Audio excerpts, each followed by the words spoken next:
The Grand Coalition principals are at loggerheads once again, this time over the tenure of their cabinet. Prime Minister Raila Odinga today differed with the presidential directive to have all ministers and assistant ministers who have been elected to various positions vacate office.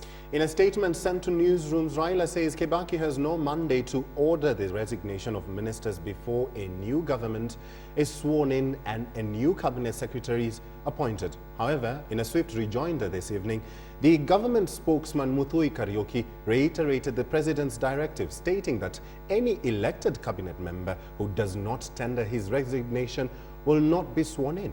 Our senior reporter Aaron Ochieng begins our bulletin tonight with perhaps the last Kibaki-Raila row.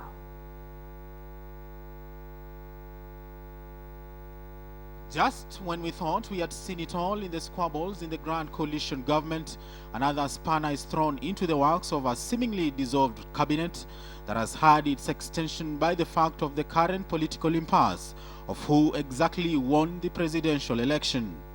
Prime Minister Raila Odinga has asked all ministers in the current government to stay put and ignore the directive from the president asking elected ministers to vacate office immediately to enable Parliament to convene.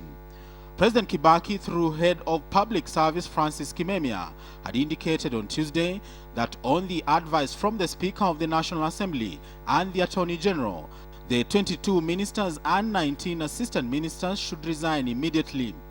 According to Kibaki, so as to qualify to be sworn in by the Clerk of the National Assembly, governors, senators, women representatives and members of parliament who are elected should resign immediately from any government position.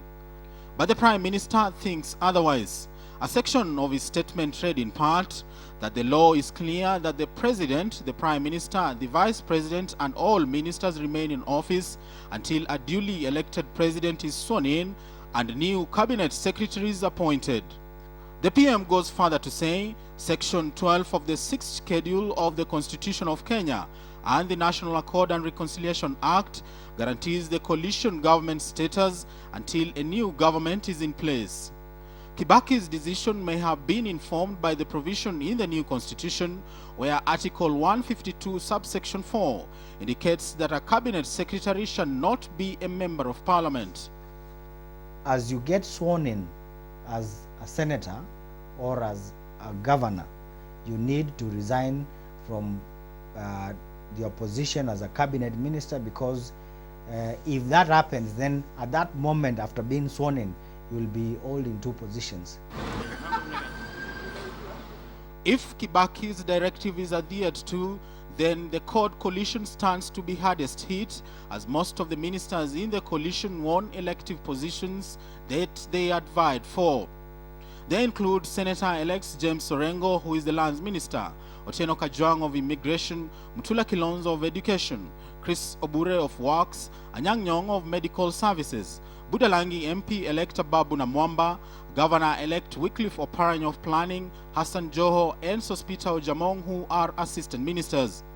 Ministers who lost in the election and will still sit comfortably in their ministerial positions include Chirao Ali Mwakwera of Environment, Amos Kimunyo of Transport, Charity Ngilu of Water, Henry Kosgei of Industrialization, Margaret Kamar of Higher Education, Soita Shitanda of Housing, Noah Wekesa of Forestry, Sally Kosgei of Agriculture, among others. Aaron Ochieng, KTN.